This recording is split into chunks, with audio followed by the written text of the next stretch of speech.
Welcome, guys. This is the AP Biology Chapter 23 lecture over evolution of populations. So one of the key ideas in this section is the fact that an individual doesn't evolve. Populations evolve. Individuals can adapt. We can already do things that we can do things that we already do a little bit better or a little bit more, a little bit faster, but we can't evolve. They've used the example in your book of finches, of course, because we know all about Darwin's finches and what he figured out from those organisms. But notice this Daphne major, during a drought, large-beaked birds were more likely to crack seeds and survive. So the next generation would look more like them. We'd have more birds that have larger beaks. But this bird isn't evolving itself. It just happens to be born lucky. See that you can see the size of its beak up close, and then we see. I think I talked about this in the chapter 22 lecture, but in 1976, which was similar to the prior 3 years, there was no drought. The average beak depth was relatively small. After the drought, the average beak depth increased. Again, the big beaked organisms were able to get food, so they left babies that looked like them. So the finch population changed, not the individual members. So some of the members aren't going to survive past a year. So just keep in mind that we're talking about populations evolving, not individuals. So there's something called microevolution and there's macroevolution. Microevolution is small-scale changes within a species.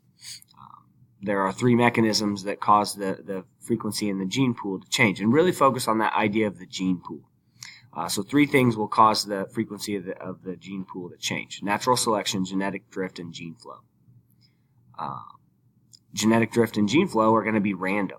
Natural selection is going to cause adaptive evolution. It's going to cause directional changes, and we'll talk more about that near the end of the presentation. This presentation, I'm going to skip one of the sections. I'm going to talk about Hardy-Weinberg in its own video, so don't be surprised when I skip here about halfway through. 23.1, genetic variation makes evolution possible. Again, if we didn't have differences, then we would never change as a population. Kind of some vocab type of stuff here. Notice that natural selection only acts on variation that has a genetic component. If something is extra genetic, some of our traits are more environmentally influenced. So if I develop type 2 diabetes because I eat poorly, that is not going to be selected out of me. It's not a genetic component because, again, remember, the population evolves, individuals don't. Some phenotypic differences are determined by a single gene. That's a Mendelian trait. Others are determined by many genes. We've looked at that in pretty good variation. But again, I'm trying to reinforce the ideas from 22, and I'm trying to bring it into the concept of the population. We have to have variation within the population.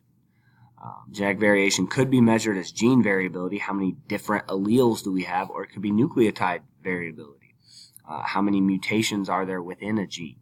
How many different versions are there of this gene? Think about things like the heterozygote advantage that's right there. Think about things like the wobble effect that we saw in terms of translation. I see some kind of details. I'm trying to go quickly through this. Make sure that you've read this section. Notice right here that most of the differences in our genome occur in non-coding regions.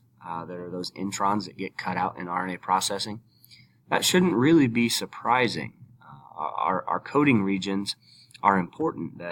Those sequences produce specific products that do specific things in our bodies. If those things get messed up, then we have major issues.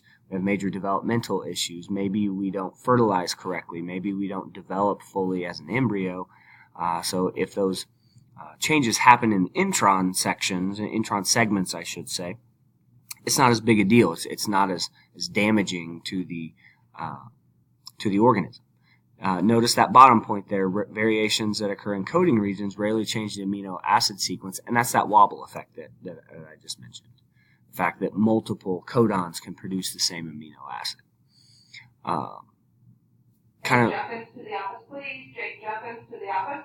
Here you kind of see some of the genetic variations that occur at the molecular level. I think I can skip that. You're seeing some non-heritable variation here. Again, make sure that you see in the textbook what specifically we're talking about here. But basically, these two organisms eat something different, so they look different.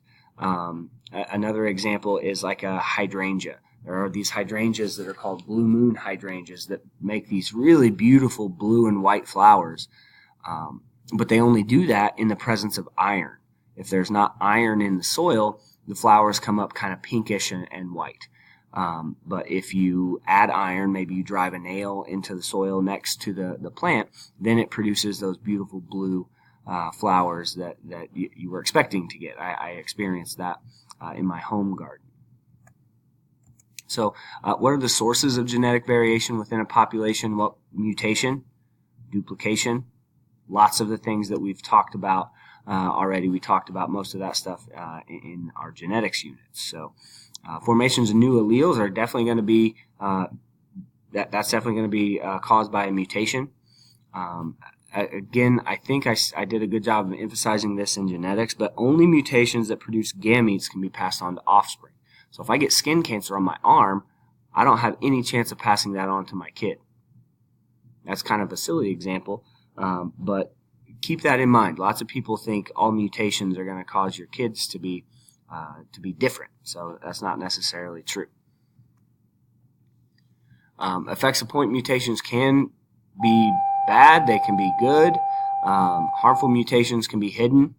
They can be caused, or the mutation can essentially be weaker than the quote-unquote normal allele, so it can cause an allele to become recessive.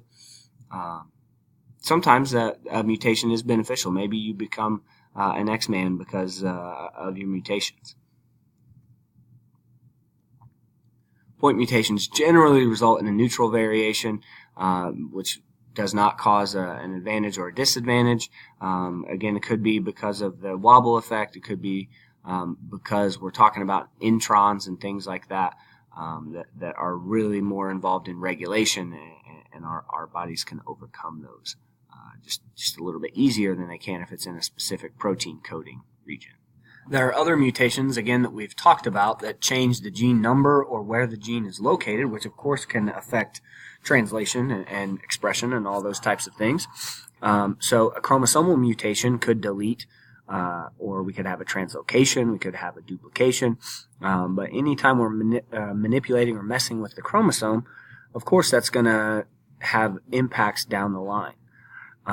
If we have a small pieces of DNA, again, small-scale change is usually less dangerous than a large-scale change. Duplicated genes sometimes take on new functions by further mutating, especially if we're talking about a mutation in a regulatory sequence. Check out this ancestral odor-detecting gene that's been duplicated a ton of times. We have 380 copies of that gene. Mice have 1,200 copies of that gene. Oh, sorry, I skipped a slide, I think. Yeah. So, rapid reproduction, basically what we're talking about here is the fact that mutations happen faster in organisms that reproduce faster. Average is about one mutation every 100,000 genes per generation. You see viruses have really high mutation rates and short generation times. Prokaryotes tend to have lower mutation rates. Excuse me. But the short generation times, the fact that they can multiply so much faster because they only have one cell to copy, causes those accumulations to add up. Those mutations to add up. So, in sexual reproduction, think about the fact that we have all those mechanisms to increase variation. We have crossing over, random fertilization, independent assortment that cause us to be very, very different from our parents. Again, we're trying to connect these ideas to the population, but individuals are going to act within the population. There's an animation that is a really good recap of stuff from meiosis that talks about all the different ways that sexual reproduction increases variation. I'm not going to play it here, but it's on the Canvas page in case you want to check it out. This is the point that I'm going to skip a section. 23.2 is all about Hardy-Weinberg. I'm going to post a second flip about that topic. We'll dive in depth into Hardy-Weinberg next week. So I previewed these topics early on in section 1, just trying to bring it back home and trying to focus on what these three things are specifically within a population. 2 more places where we've got really good animations. Make sure you check those out on the PowerPoint that's posted on Canvas. I do think that they'll really help you understand some of these concepts that can be a little bit tricky to visualize. So, of course, natural selection, the last chapter, we covered that in depth, but try to, again, keep it in the perspective of a population evolves, an individual does not. An individual adapts. Natural selection can cause adaptive evolution, in which basically the better traits increase survival or reproduction, and those increase over time. That's sort of what we talked about in chapter 22. So genetic drift tends to be something that's by chance. So think about when you're driving. Maybe you've experienced this. I experienced this when I ride in the car with my mom.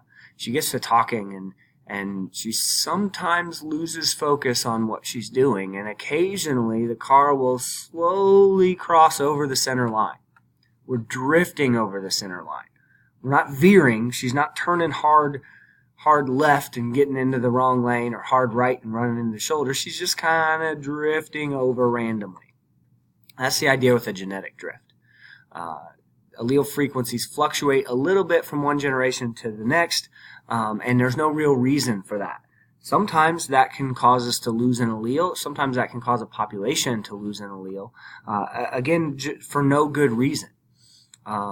These numbers down here are going to make a lot more sense when you look at the Hardy-Weinberg stuff. But essentially, we're looking at the frequency of the red allele versus the white allele. This is an incomplete dominant trait. I can tell that because I've got red, white, and pink. My heterozygotes are pink. So if we progress, the second generation, only 5 plants left offspring from the first generation, and just by chance, our distribution went from 70-30 to 50-50.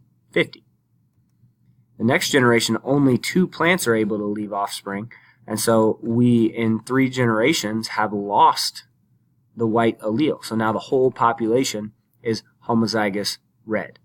So again, that's just genetic drift. There's not a reason. It's not that the red plants were able to harvest energy better, or they were more attractive to the bees, or anything along those lines. It's just truly by chance. The founder effect is really similar to the bottleneck effect that we'll talk about next.